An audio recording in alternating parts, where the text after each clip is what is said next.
Tahu nggak bedanya Indonesia sama Malaysia tuh apa? Nih lo lihat, dari segini banyaknya orang, nih lihat, nggak ada yang nyebat sama sekali. Orang Kuala Lumpur, korang tahu tak yang Kuala Lumpur sekarang ni diiktiraf sebagai ibu kota diplomasi ASEAN? Tuh mundur berapa lama lagi ya gue jadi warga KL?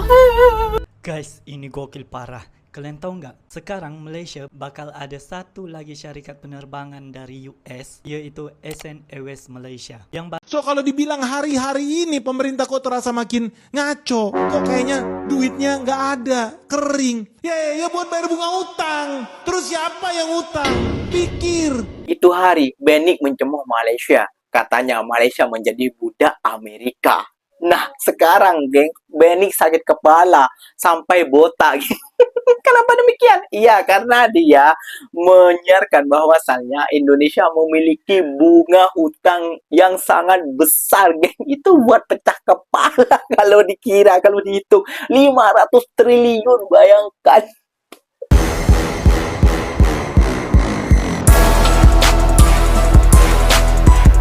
Assalamualaikum warahmatullahi wabarakatuh, geng. Berjumpa lagi bersama saya Iki. Gimana kabar-kabar saudara-saudara, sahabat-sahabat saya? Semoga kabar kalian selalu baik-baik saja, dilindungi oleh Allah Subhanahu wa taala, dijauhkan dari segala bala musibah dan diberi umur panjang. Amin ya rabbal alamin. Oke, geng, seperti biasanya di video kali ini Ikinya akan nge-reaction beberapa video yang telah di-tag maupun yang telah terjumpa di TikTok. Dan di video kali ini Ikinya akan nge-reaction sebuah video Indo kalah sama Malai. Itu ucapan dari orang Indonesia saat datang ke Malaysia, geng. Dan yang sudah menetap lumayan lama di Kuala Lumpur, geng, tak ingin meninggalkan Kuala Lumpur ataupun tidak ingin meninggalkan Malaysia, geng. Waduh, semakin kebakaran nih ya, gengnya, si Benik dan Kokori dan Ain Arahab dan siapalah Wan Nur dan lain sebagainya. Kenapa Ikinya sebut pasal itu? Ya, karena dari mereka itu seakan-akan mengecilkan ataupun meremehkan negara Malaysia. Namun rakyat Indonesia yang telah tiba ataupun telah datang ke Malaysia, mereka tahu sendiri, geng, di mana perbedaan jauh sekali antara Malaysia dan Indonesia. Pasal ada, pasal ketertiban, pasal ibu kota, dan pasal-pasal benda lainnya, geng. Wah. Tentunya kalian sudah penasaran kan? Apa saja sih yang akan Ikinya reaction buat kalian semua? Jom kita simak bersama-sama, geng. Namun sebelum simak, jangan lupa dulu dong, geng, sokong channel ini dengan cara apa? Like, comment, and share-nya. Apa benda? Silahkan komen di bawah. Janji, jangan bergaduh. Oke, kita simak dulu bersama-sama. Let's go. Jangan pernah ngelakuin hal ini kalau kamu lagi di Kuala Lumpur. Yang pertama, soal MRT. Di Kuala Lumpur, aturan transport umum itu ketat banget. Kalau kamu makan atau minum di MRT atau LRT, petugas bisa aja langsung negur kamu. Bahkan kamu juga bisa didenda. Yang kedua, soal ngerokok. Kamu nggak boleh ngerokok sembarangan kalau di Kuala Lumpur. Harus di area khusus yang emang udah disediain buat ngerokok. Kalau kamu ngerokok sembarangan, kamu bisa aja didenda sampai 5 juta. Ketiga, soal buang sampah. Soal kebersihan, Malaysia itu cukup strict. Buang sampah sembarangan bisa aja ditegur petugas. Kalau ketahuan, ada kemungkinan kamu bisa didenda. Yang keempat, jalanan di Kuala Lumpur itu tertib dan teratur. Pejalan kaki wajib nyebrang di zebra cross atau di lampu penyeberangan. Asal nyebrang, kamu bisa dianggap melanggar aturan loh. Yang kelima, di Kuala Lumpur, eskalator itu ada etika nggak tertulis. Di sisi kiri buat yang berdiri dan di sisi kanan buat yang jalan cepat. Kalau kamu berdiri sembarangan, kamu bisa aja ditegur sama orang lokal. Yang keenam, soal makanan. Walaupun Malaysia negaranya mayoritas muslim, bukan berarti semua makanan otomatis halal. Kamu tetap wajib cek logo halal sebelum kamu beli makanan. Yang ketujuh, durian itu baunya kuat dan sensitif. Banyak hotel di Kuala Lumpur yang melarang durian masuk ke kamar. Kalau kamu nekat, kamu bisa aja didenda dari hotel sampai 10.000 ringgit. Nah, sekarang kamu udah tahu kan hal yang nggak boleh kamu lakuin kalau lagi liburan di Kuala Lumpur? Gimana? Kalian punya rencana liburan ke Kuala Lumpur? Tulis di komen ya. Orang Kuala Lumpur, korang tahu tak yang Kuala Lumpur sekarang ni diiktiraf sebagai ibu kota diplomasi ASEAN? Tak bangga ke korang? Tahun ni kita bukan sahaja menganjurkan persidangan ASEAN terbaik, bahkan kita berjaya mewujudkan Kuala Lumpur Declaration atau ASEAN Community Vision 2045 yang berfungsi untuk memastikan ASEAN ni kekal bebas daripada mana-mana kuasa besar dunia. Dalam erti kata lain, KL kini menjadi harapan kepada 680 juta penduduk di ASEAN. Kau bayangkan dalam ketegangan kes Laut Cina Selatan, kita berjaya percepatkan rundingan Code of Conduct. Kita berjaya duduk semeja dengan China. Apa kau ingat senang ke negara China ni nak duduk berunding dengan negara asing? Tapi kita berjaya tau. Jadi bila ada je orang sebut ASEAN 2045 ni, ingatlah bahawa ianya bermula daripada Kuala Lumpur. Kasih repost dan share video ni biar semua orang tahu kehebatan negara kita. Tahu nggak bedanya Indonesia sama Malaysia tuh apa? Apa? Nih lo lihat, dari segini banyaknya orang, Oke. nih lihat, nggak ada yang nyebat sama sekali. Oh, rokok, Padahal rokok. ini tempat outdoor. Mm-mm. Mereka kalau mau nyebat ya nyari smoking room, susah banget. Gue nyari udah 15 menitan nggak ketemu-temu.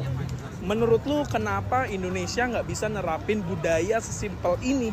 Kalau budaya ini dibawa ke Indonesia, kalian setuju nggak? Setuju? Berjalan, hari silih berganti. Gue semakin menghitung mundur berapa lama lagi ya gue jadi warga KL. Aduh, sedihnya. Guys, sebentar lagi gue mau meninggalkan KL, negara Malaysia tercinta. Sedih banget. Gue tuh mikir ya, orang yang berpisahnya nggak baik-baik aja ya, di detik-detik hari terakhir mau pisah, harinya akan datang aja, yang diingat tuh memori-memori baik kan, manusiawi lah kayak gitu. Gue rasa sedih gue nih double deh guys. Selain berpisahnya udah of course baik-baik nih sama negara Malaysia, di hari-hari gue menjalani hidup di sini, di setiap inci langkah-langkah kecil gue menjalani hari di sini tuh rasanya penuh rasa syukur gitu, happy banget tinggal di negara ini. Malaysia tuh nyaman, aman, bersih, teratur, orang-orangnya baik, tas publiknya rapi, kesehatannya terjangkau. Mau jadi rakyat atau jadi perantau di sini tuh rasanya aman gitu. Malaysia tuh hidup simple tapi berkualitas gitu, Wah. guys. Tapi ya kalau boleh pinjem quotes-nya para perantau nih, katanya home is not a place, it's people.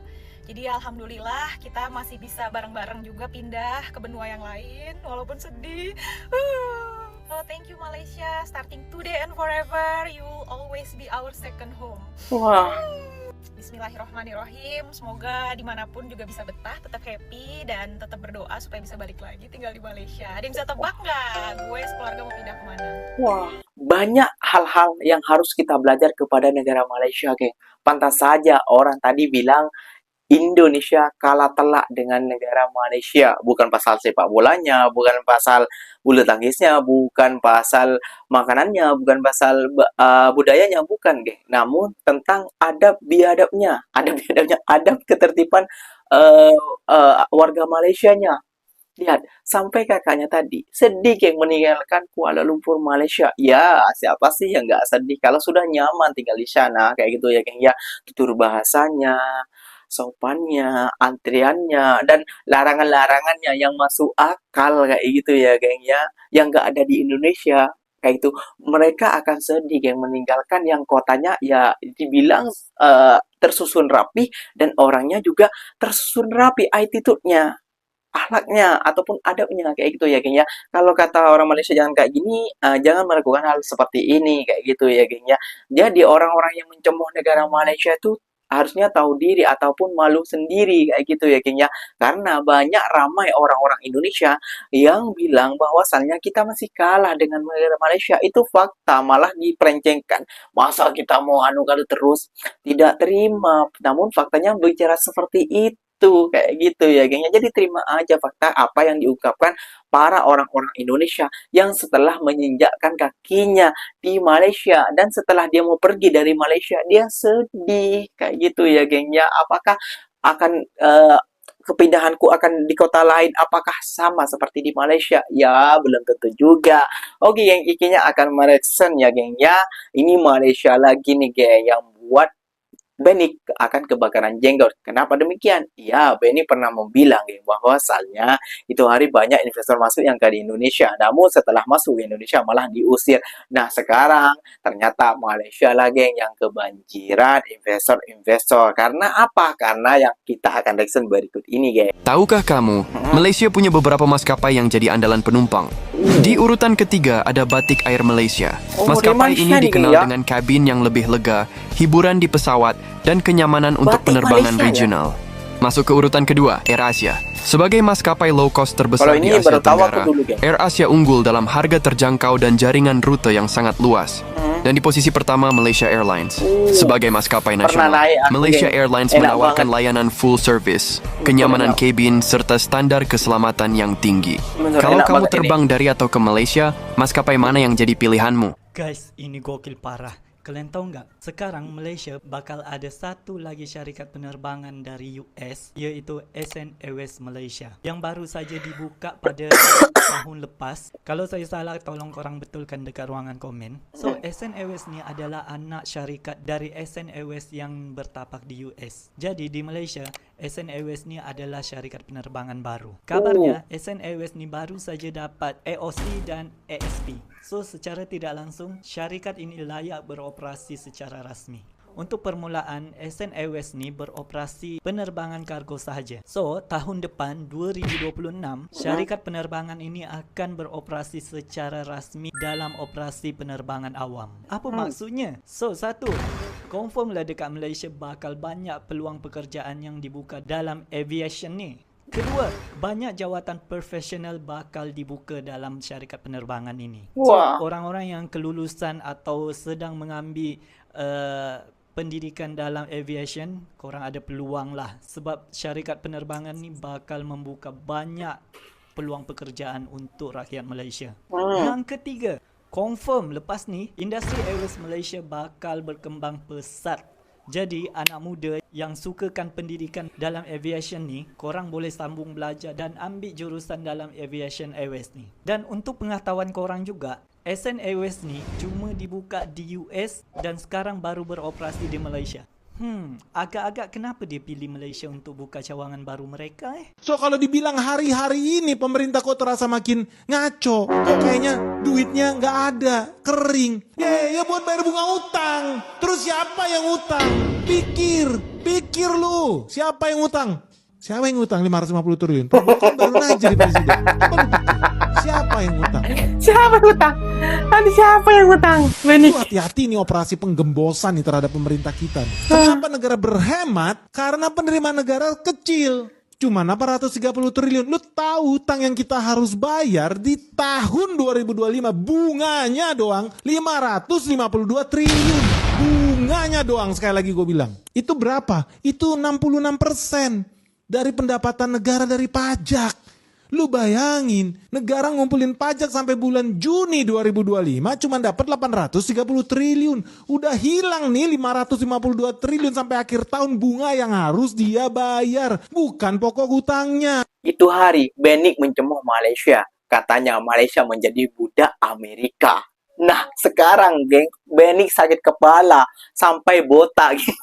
Kenapa demikian? Iya, karena dia menyiarkan bahwasannya Indonesia memiliki bunga hutang yang sangat besar, geng. Itu buat pecah kepala kalau dikira, kalau dihitung 500 triliun, bayangkan. Aduh, itu hari bertemu negara Malaysia. Malaysia jadi budak lah, Malaysia jadi inilah, dan lain sebagainya. Apalah, namanya juga kerjasama. Pasti ada negara besar harus kita omongin dulu, kayak gitu. Harus kita, apa namanya, ya seakan-akan kita mau bekerja sama lah dengan orang, kita harus baiki-baiki dulu, kayak gitu ya. Kayaknya namanya kita mau kerjasama, kita yang diuntungkan, gitu. Nah, sekarang Benik ini lagi mikirin hutang, kayak gitu ya, geng, si Benik ini. Iya, Benik, lebih baik kamu urus dalam negara kita saja. Gak usah ngurusin negara orang. Negara orang kamu buat kayak gini lah. Itu hal menteri-menteri mereka. Yang perlu kita sarankan ataupun ngambil contohnya itu kepada negara Malaysia.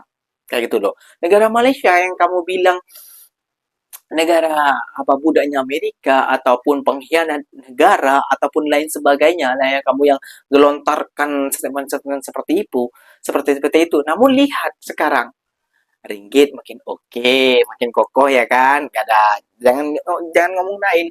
Terus apa namanya ya, terus ekonomi Malaysia makin bertambah, investor makin banyak yang masuk. Itu strategi daripada menteri-menteri mereka. Mungkin kita tidak boleh mengbodoh-bodohi menteri mereka, menggoblok-gobloki menteri mereka, tidak boleh, karena itu strategi mereka. Mungkin mereka ada jalan keluar yang tidak pernah terfikirkan oleh menteri-menteri Indonesia. Nah, jadi kayak gitu. Jadi kita tidak boleh merendahkan para pemimpin mereka, karena bukan negara kita. Kalau negara kita ya terserah. Itu kan keluh kesah daripada kita kepada pejabat dan pemerintahan kita, kayak gitu loh ya. Jadi kita janganlah kayak gitu ya, Bening ya. Udah ya, jangan buat dikiranya gelak terus Bening ini. Marah-marah gak karuan sekarang Meni, geng. Oke, geng, mungkin videonya sampai di sini saja. Semoga video ini bermanfaat dan semoga kalian suka dengan video ini. Terima kasih banyak buat kalian yang telah like, comment, and share-nya. Apa bener, silahkan komen di bawah. Janji jangan bergaduh. Ikinya pamit undur diri dulu. Wassalamualaikum warahmatullahi wabarakatuh, geng. Berjumpa lagi tahu di mana di next video. Bye bye.